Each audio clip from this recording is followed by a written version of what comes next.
ശ്വാസം ഉണ്ടോന്ന് നോക്കിക്കേ.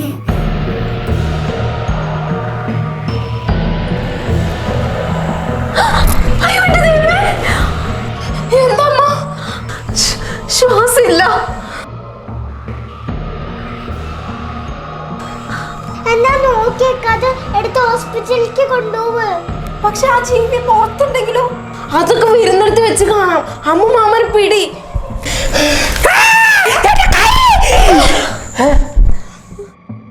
ഞാനിത് എവിടെയാ? എനിക്കെന്താ പറ്റിയത്? മാമൻ ചത്തില്ലേ?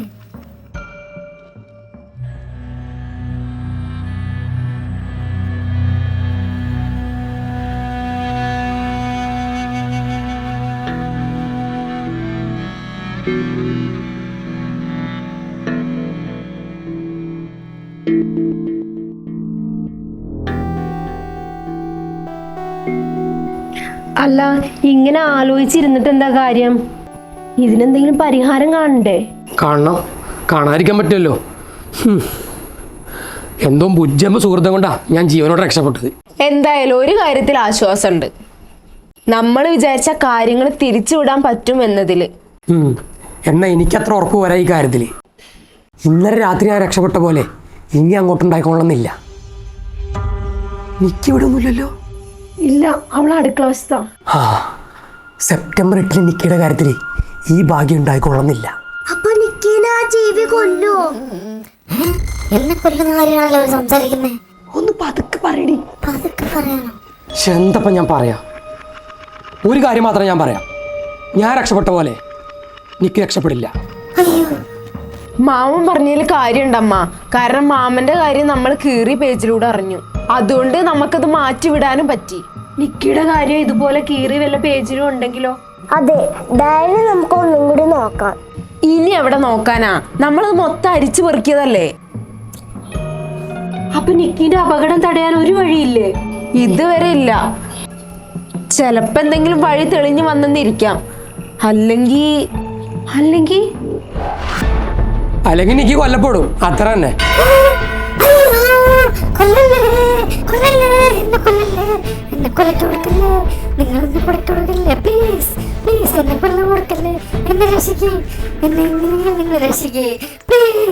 നിക്ക്, നീ പേടിക്കാതെ, നമുക്ക് എന്തെങ്കിലും വഴി കാണാം. കാണാന്ന് പറഞ്ഞല്ലാതെ ഇതുവരെ വല്ല വഴി കണ്ടുപിടിച്ചോ? നിക്കി, ഞാനൊന്ന് പറഞ്ഞതല്ലേ, ഞങ്ങൾ ചിരിച്ചിരിക്കും.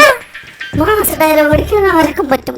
പ്രേതം വന്ന ആദ്യം നിങ്ങളോടും ഞാൻ ചാവും. അയ്യോ, എടി നീ കരച്ചിൽ നിർത്ത്. പറഞ്ഞല്ലോ എന്തെങ്കിലും ചെയ്യാ.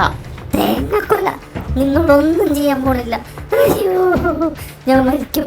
അയ്യോ, എന്നെ രക്ഷിക്കാരെങ്കിലും. അയ്യോ, ഞാൻ കൊല്ലും. ഇതുവരെയുള്ള കാര്യങ്ങൾ വെച്ച് നോക്കുമ്പോൾ എല്ലാ പ്രശ്നങ്ങളും ആ ഡയറിയിൽ എഴുതി വെച്ചിട്ടുണ്ട്. അതിനുള്ള പരിഹാരങ്ങളും ആ ഡയറിയിൽ എഴുതി വെച്ചിട്ടുണ്ട്. അതുകൊണ്ട് ഇതിന്റെ പരിഹാരം ആ ഡയറിയിൽ ഉണ്ടാവും. അതും നോക്കണം. എന്നാ നോക്കിക്കൂടെ? എന്നത്ര താമസം? ഈ 6 ദിവസമേ ഉള്ളൂ. ഇന്ന് സെപ്റ്റംബർ 1 എന്നാ വാ നോക്കാം.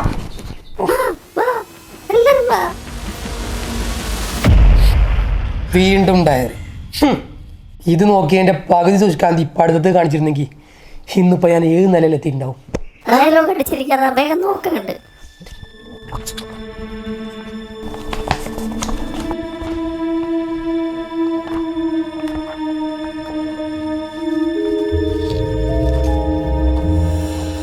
ഞങ്ങൾ ഇതൊക്കെ അരിച്ചു പെറുക്കിയതാ മാമ.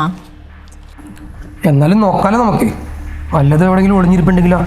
അതെ, നോക്കുക, ശരിക്കും നോക്ക്. എന്നാലും ആത്മാക്കളെ ഹെൽപ്പ് ചെയ്യാൻ നോക്കുന്ന നമ്മൾ എന്തിനാ അവരെ ഉപദ്രവിക്കുന്നേന്നാ? നമ്മൾ ചെയ്യണത് ഹെൽപ്പ് അല്ലായിരിക്കും, അതുകൊണ്ടായിരിക്കും. അതെ, അവരുദ്ദേശിക്കണത് വേറെ എന്തെങ്കിലും ആയിരിക്കും, നമ്മൾ ചെയ്യണത് വേറെ. എന്തായി? ഇതിലിപ്പോ ദേവ് പറഞ്ഞവരെ ഒന്നുമില്ല. ഇതൊഴിച്ച് ആർക്കെ? താഴെ കൂടെ വായിച്ചു നോക്കി. രമേശ് ആൻഡ് കല്യാണി. അപ്പൊ എഴുതിയ ആളെ പേരായിരിക്കും കല്യാണി, രമേശിന്റെ ഭാര്യ. അതെ, കല്യാണി എഴുതിയാണെന്നല്ല. എക്സ്ക്യൂസ് മീ ഫ്രണ്ട്സ്, നിങ്ങളെ കണ്ടുകൊടുത്തുകൊണ്ട് എന്റെ ജീവൻ രക്ഷപ്പെട്ടോ? ഇല്ല, പെടില്ല. എന്നാ അതിനുള്ള എന്തെങ്കിലും ഡയറിയിലുണ്ടോ നോക്ക്. നോക്കാൻ ഇനി ഒന്നുമില്ല. എനിക്ക് സകലത് നോക്കി. അപ്പൊ എന്റെ കാര്യത്തിൽ തീരുമാനമായി അല്ലേ? അല്ല, ഈ ഡയറി നമ്മൾ മുഴുവൻ വായിച്ചില്ലല്ലോ, ഇനിയില്ലേ വായിക്കാൻ? എന്ത്? ഇനി ബാക്കി വായിക്കാനുണ്ടോ? അതിൽ വല്ല ക്ലൂ ഉണ്ടെങ്കിലോ ബാക്കി വായിക്കേ. ഞാനൊന്ന് ഓടിച്ചിട്ട് വായിച്ചായിരുന്നു, പക്ഷെ ശരിക്കും അങ്ങോട്ട് വായിച്ചിട്ടുമില്ല. എന്നാ ശരിക്കും വായിക്കേ. സെപ്റ്റംബർ 8 വരെ അല്ലേ വായിച്ചത്? അതെ, ബ്രൗണീനെ കൊല്ലപ്പെട്ട നിലയിൽ കണ്ടെത്തി അവിടം വരെ. ഇനി സെപ്റ്റംബർ 9. ഞാനിത് വായിക്കുമ്പോൾ നിങ്ങൾ ശ്രദ്ധിച്ച് കേൾക്കണം. എന്ത് ക്ലൂ കിട്ടിയാലും അത് നോട്ട് ചെയ്യണം. ആര് ശ്രദ്ധിച്ചില്ലെങ്കിലും ഞാൻ ശ്രദ്ധിക്കും. അമ്മ ഡയറി ഫുള്ളൊന്ന് വായിക്കേ.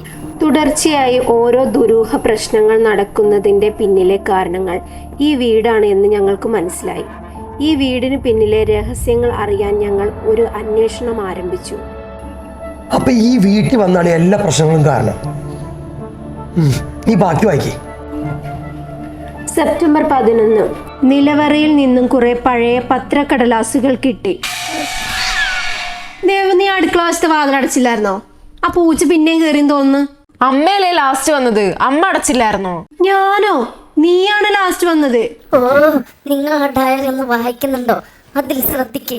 പൂച്ചനെ ഞാൻ ഓടിച്ചോളാം. അതിന് നിക്കി പോയിക്കോളും. നീ ബാക്കി വായിക്കേ. ഈ ഡയറി നമുക്ക് ഇന്ന് ഫിനിഷ് ചെയ്യണം. കുറെ പഴയ പത്രക്കടലാസുകൾ കിട്ടി, കുറച്ച് ഫോട്ടോയും. കൂടുതൽ എന്തെങ്കിലും കിട്ടുമോ എന്ന തിരച്ചിലിനിടയിൽ നിലവറയുടെ നിലത്ത് ഒരു മുള കൊണ്ടുണ്ടാക്കിയ പരമ്പിനടിയിൽ താഴിട്ട് പൂട്ടിയ ഒരു രഹസ്യവാതിൽ ഞങ്ങൾ കണ്ടെത്തി. നാളെ കൊല്ലനെ കൊണ്ടുവന്ന് അത് തുറക്കണം. ഞാൻ വിചാരിച്ച റൂട്ടിൽ കൂടെ തന്നെയാണ് കാര്യങ്ങൾ പോണത്. ബാക്കി വായിക്കേ. സെപ്റ്റംബർ 12. കൊല്ലൻ വരാമെന്ന് പറഞ്ഞ സമയം കഴിഞ്ഞിട്ടും വന്നില്ല. നാളെ വരുമായിരിക്കും. കുറച്ച് ദിവസങ്ങൾക്ക് ശേഷം ഇന്ന് വീണ്ടും ഞാൻ ആ പിറുപിറുക്കലുകൾ കേട്ടു. തട്ടിൻ പുറത്തെ ശബ്ദവും. വീണ്ടും എന്തോ വരാനിരിക്കുന്നത് പോലെ. ഞാൻ ബാക്കി വായിക്കുകയാണ്, ശ്രദ്ധിക്കുന്നുണ്ടല്ലോ അല്ലേ? ശ്രദ്ധിക്കുന്നുണ്ടല്ലോ. സെപ്റ്റംബർ 18 ഇനി. അങ്ങനെ അവസാനം ഞങ്ങൾ തന്നെ ആ പൂട്ട് തകർത്ത് അകത്ത് കയറി. ഒരു ഇടുങ്ങിയ നിലവറ, അതിനുള്ളിൽ കണ്ട കാഴ്ച, അത് വിവരിക്കാൻ ഇപ്പോഴും എനിക്ക് കഴിയുന്നില്ല. 15ഓളം പെട്ടികൾ നിറയെ സ്വർണവും രത്നങ്ങളും. ഈ വീടിന്റെ രഹസ്യങ്ങളിൽ ഒന്ന് ഇതായിരിക്കണം. അതിന്റെ കൂടെ ചില പഴയ രേഖകളും രമേശിന് കിട്ടുകയുണ്ടായി. നിധി. അപ്പൊ അതാണ് ഡയറിയുടെ ഹെഡിങ്, ഒരു നിധിയുടെ രഹസ്യം എഴുതിയത്. ബാക്കി കൂടെ വായിക്കാമ്മ. സെപ്റ്റംബർ 26. ചില കാര്യങ്ങളുടെ പുറകെയുള്ള അന്വേഷണത്തിലായിരുന്നു. കുറച്ച് ദിവസങ്ങൾക്കുള്ളിൽ എല്ലാം വെളിച്ചത്ത് കൊണ്ടുവരാനാണ് ഞങ്ങളുടെ ശ്രമം. സെപ്റ്റംബർ 29. എല്ലാ തെളിവുകളും ഒളിപ്പിച്ചു. ഞങ്ങളുടെ ജീവൻ അപകടത്തിലാണ്. ആരെപ്പോൾ വേണമെങ്കിലും മരണപ്പെടാം, അഥവാ കൊല്ലപ്പെടാം. കൊല്ലപ്പെടാന്ന് പറയുമ്പം ആരും അവരെ കൊല്ലാൻ നോക്കുന്നുണ്ട് എന്നല്ലേ? അങ്ങനെ വേണം കരുതാൻ. അപ്പൊ നമ്മളും കൊല്ലപ്പെടുവോ? ഹേയ്, മാമൻ രക്ഷപ്പെട്ടില്ലേ? നീ ബാക്കിയോട് വായിച്ചേ. ഇനി സെപ്റ്റംബർ 30. എല്ലാം അവസാനിച്ചു. രഹസ്യങ്ങളുടെ താക്കോൽ ഈ ഡയറിയിൽ തന്നെ ഒളിഞ്ഞിരിക്കുന്നുണ്ട്. ഇത് കിട്ടുന്നവർ ആ രഹസ്യങ്ങൾ പുറം ലോകത്തെ അറിയിക്കണം. ഇനി ഈ ഡയറിക്ക് ഒരു പേരിടണം. ഞങ്ങൾ യാത്ര ആരംഭിക്കുകയാണ്. Good bye. ഇനിയില്ല, ഇതാണ് അവസാനത്തെ പേജ്. അപ്പൊ അതാണ് ആദ്യത്തെ പേജിന്റെ പേരിന്റെ അടിയിൽ ഇതാണ് അവസാനം എഴുതുന്ന വരികൾ എഴുതിയത്. പിന്നെ അവർക്ക് എന്ത് സംഭവിച്ചു? ആ നിധി എവിടെയാ? അതൊന്നും ഇതിൽ എഴുതിയിട്ടില്ലല്ലോ. യാത്ര ആരംഭിക്കുക എന്നല്ലേ ലാസ്റ്റ് വരി. അതല്ല, രഹസ്യങ്ങളുടെ താക്കോൽ ഈ ഡയറിയിൽ തന്നെ ഒളിഞ്ഞിരിക്കുന്ന എഴുതിയിട്ടുണ്ട്. അത് പുറലോകത്തെ അറിയിക്കണമെന്ന് ഇതിൽ ആവശ്യപ്പെട്ടിട്ടുണ്ട്. ഈ ഡയറി നമ്മൾ അരിച്ചു പെറുക്കി നോക്കിയതല്ലേ, എല്ലാം വായിക്കുകയും ചെയ്തു. അതെ, പക്ഷേ എവിടെയോ എന്തോ മറിഞ്ഞു കിടക്കുന്നുണ്ട്. അതറിഞ്ഞാൽ എല്ലാ രഹസ്യങ്ങളും അറിയാം, നിധിയുടെ ഉൾപ്പെടെ. അത് നമ്മൾ ചെയ്യാനായിരിക്കും ആത്മാക്കൾ നമ്മളോട് പറയാൻ ശ്രമിക്കുന്നത്. ചിലപ്പോ നിക്കിനെ രക്ഷിക്കാനുള്ള വഴി അതിലുണ്ടാവും. അതെ, അതുണ്ടാവും. നമ്മൾ ആദ്യം ചെയ്യേണ്ടതും അതാണ്.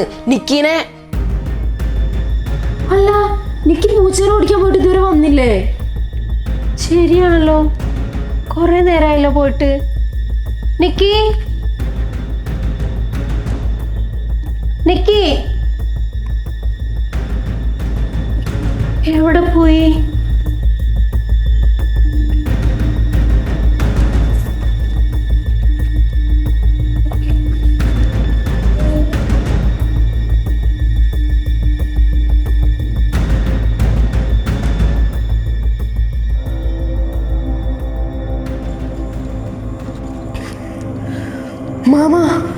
നമ്മൾ ശ്രദ്ധിക്കാതെ പോയൊരു കാര്യമുണ്ട്. എന്താ?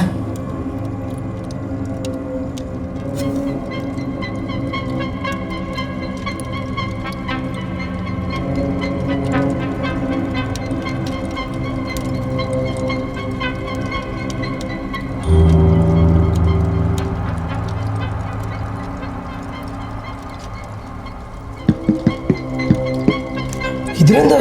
ഇത് നമ്മൾ വായിച്ചതല്ലേ? ഞങ്ങളുടെ വളർത്തുനായ ബ്രൗണിയെ രാവിലെ മുതൽ കാണാനില്ല. തോട്ടത്തിൽ ചത്ത നിലയെ കണ്ടതിനും ദിവസങ്ങൾക്ക് മുന്നേ എഴുതിയതാണിത്. അതുകൊണ്ട്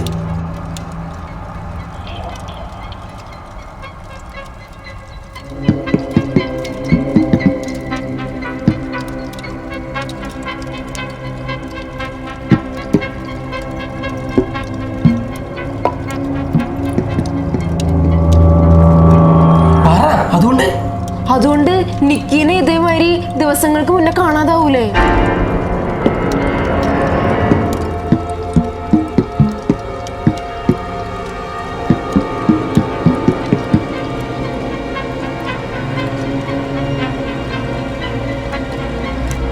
പക്ഷെ ഇതിലെഴുതിയിരിക്കുന്നത് കോഴിയുടെ ശബ്ദം കേട്ട് പുറകിലേക്ക് പോയെന്നല്ലേ? എന്ത് ശബ്ദം കേട്ടു എന്നുള്ളതല്ല, പുറകിലോട്ട് പോയി എന്നുള്ളതല്ലേ നോക്കണ്ടേ? അപ്പോ നിക്കി വാ പോയി നോക്കാം.